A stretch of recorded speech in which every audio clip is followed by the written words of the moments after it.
Hi guys, hi lovelies. Welcome back to the channel. Please like and subscribe to this channel so I would know that you are loving everything we're doing. Today I am making this very cute and simple dress for my birthday. Let's get to it.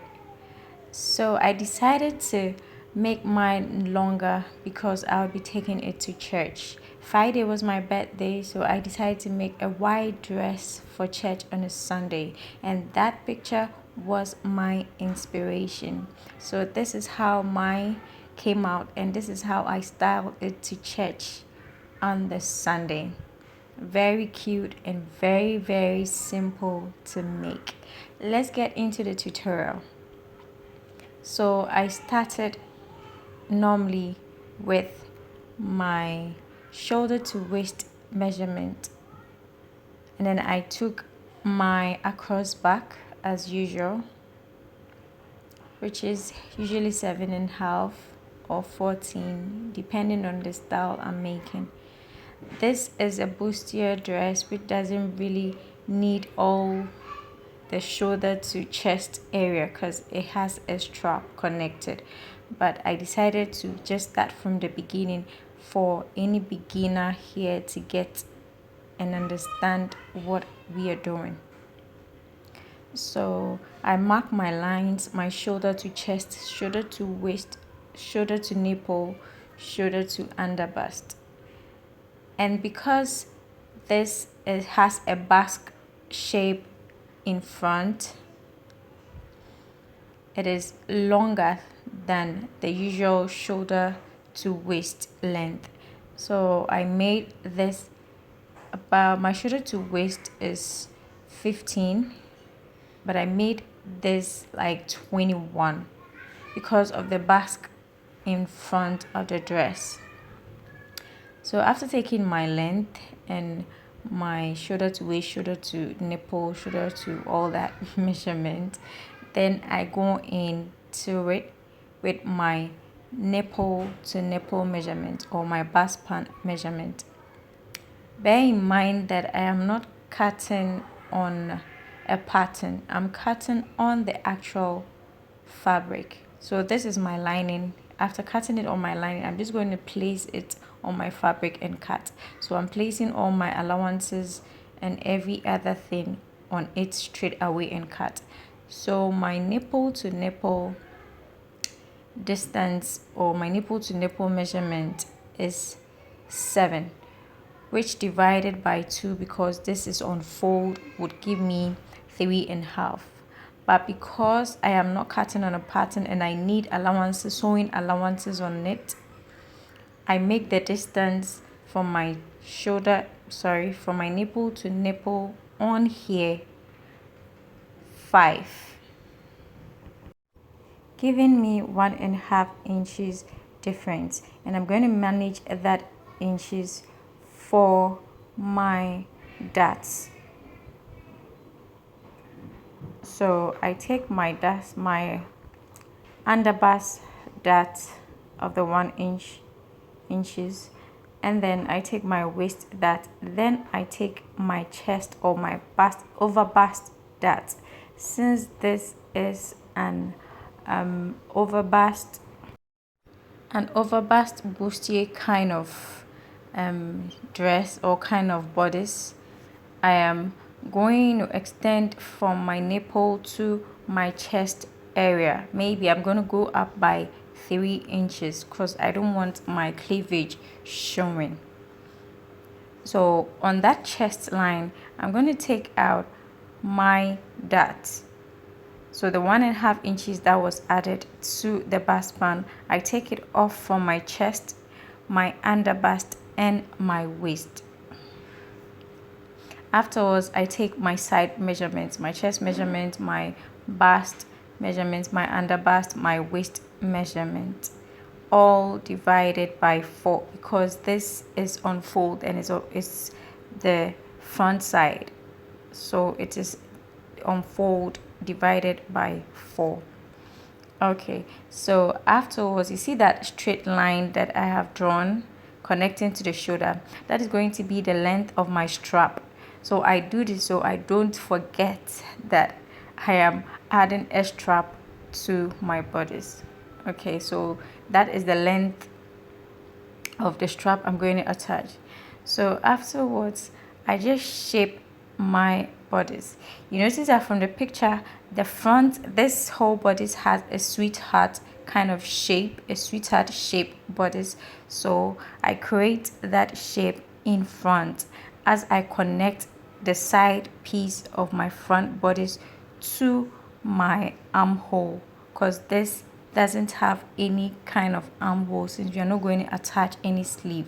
So I shape the side piece into the armhole like how I am doing it now. Afterwards, I take all my measurements and connect my lines. Then, like I mentioned earlier, the front has a basque shape, that triangular shape that you see on trending dresses nowadays. So I'm going to create my triangle by connecting from my waist to the center point of my entire length I am working with for the bodice. So from my waist to the center front, or from the center front to my waist, I draw a slant line, giving me a V shape or a kind of a triangle shape. Afterwards, I just cut my pieces out. I cut my dots out so I can have my center piece, which is one, and then my side pieces.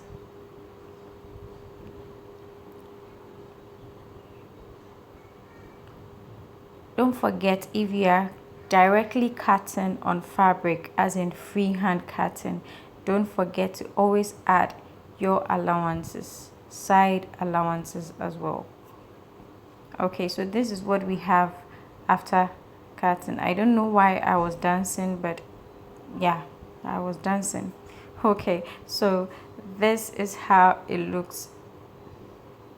I've opened the center piece and trying to join the other pieces for you to see how it looks after cutting it. So I'm going to cut these on the actual fabric. This is my lining, so I'm going to cut it on the actual fabric. But quickly, let me show you how the back is going to look like. The back is just simple, very simple, because it doesn't have backs at the back, or it doesn't have any triangular shape at the back. So it's just your simple normal way of cutting your back. I've done it severally on my channel, so you can see by now, you should know how I cut my back. But the only difference here is that the back, this style has straps. We are not fixing sleeve, it has straps, so that's the only difference. So again, I'm going to take my shoulder to waist, take my shoulder to across back measurement, and then take my shoulder to bust, shoulder to waist length. Afterwards, I take my bust measurement.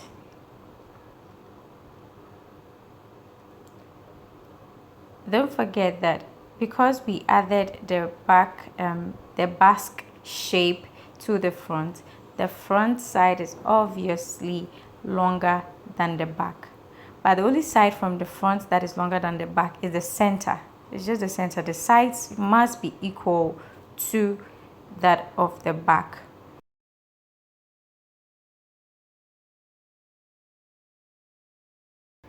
I have no idea why I was creating that armhole. I guess I'm used to creating armholes. So I created armhole here, which is very needless. Okay, so I'm shaping my center back as usual, and then adding my zipper allowance to it.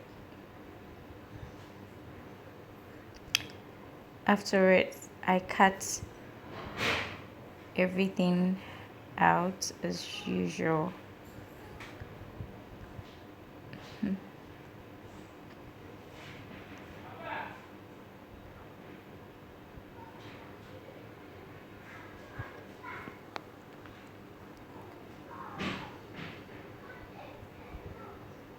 So now I have my strap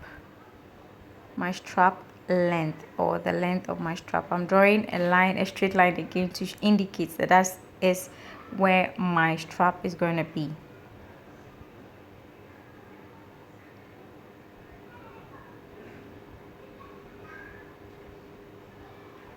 So afterwards I cut it out, leaving about half inch, or adding half inch to it, serving as my sewing allowance. Bear in mind that I shaped the back also into the armhole area. Okay, yeah, now I get why I was drawing the armhole curve, so that I could just directly shape the chest line into the armhole area like I did for the front. Okay, so here I'm demonstrating how you are going to join the pieces, or how the pieces are going to look like. Now this is my back piece,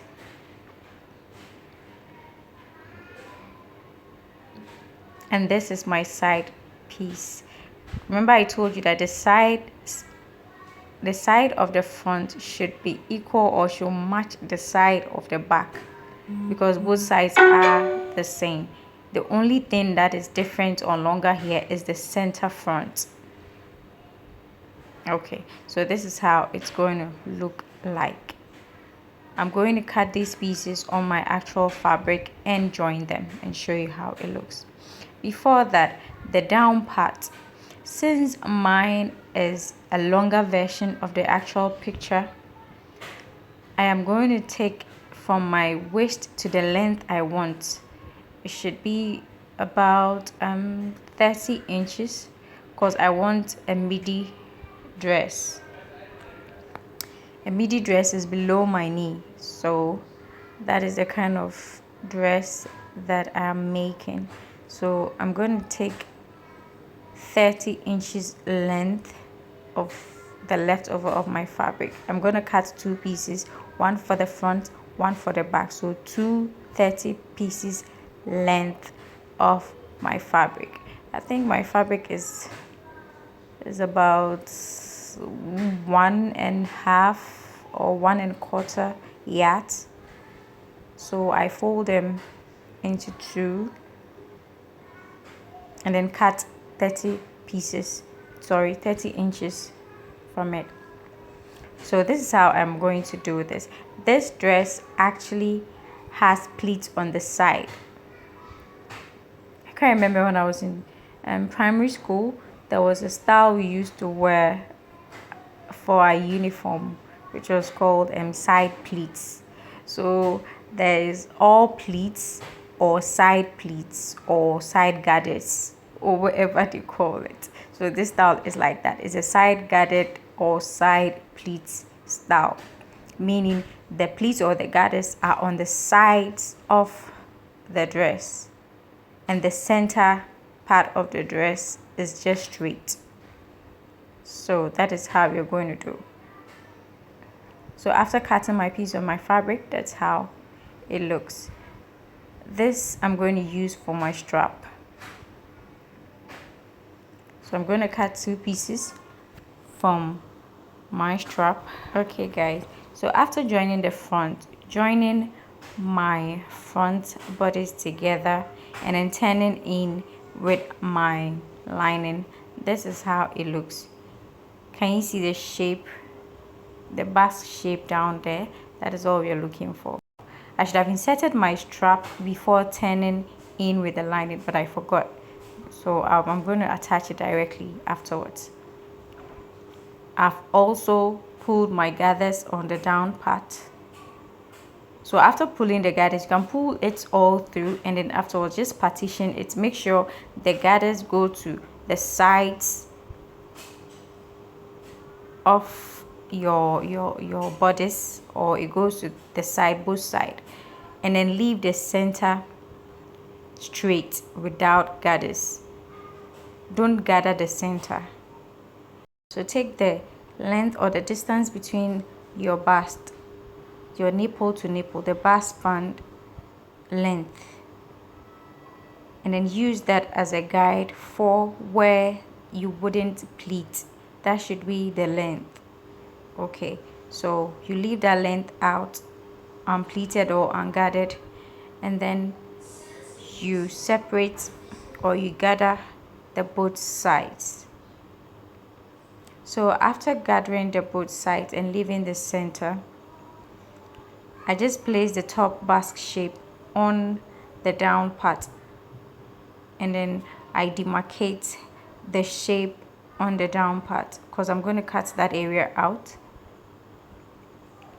Alternatively, you can decide to fold it into two, lay it down, and then place the borders on it to give you that shape so you can cut out.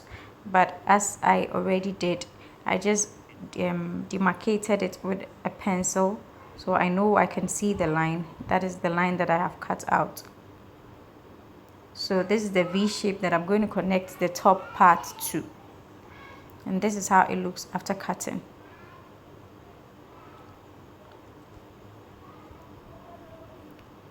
And this is how I'm going to join it. I hope you can see what I'm doing. This is how I'm going to join it. So let me quickly take it to the machine, join it, and bring it back to show you how it looks. So guys, this is how it looks after I had joined the borders or the top part to the down part. As you can see, or I was trying to explain, the center front has no pleats, and the pleats are on the gathers. I decided to use gathers, but I can iron it out into pleats as well. So I'm going to quickly join the side, fix my zip, and fix my strap, and that is all. We are done with this dress. So I'm going to quickly do that and bring it back. Okay guys, so voila, we are done. This is how my birthday Sunday dress looks. This is quite simple. It's really quite simple to make. Really quite simple. So I fixed my zip and I fixed my straps, and this is the finished look. I can decide to iron this into pleats or just leave it as gathers. Alright, let me put it on. Okay guys, so this is the D-Day, the final church Sunday, and this is how my dress looks. And this is from the back. Alright, and this is how I styled it. I had to give you a full view of how I was looking. So classy, so simple, so nice on that Sunday. So guys, thank you so much for watching. If you like this video, kindly give me a thumbs up and subscribe so that I can bring you more. Thank you. See ya.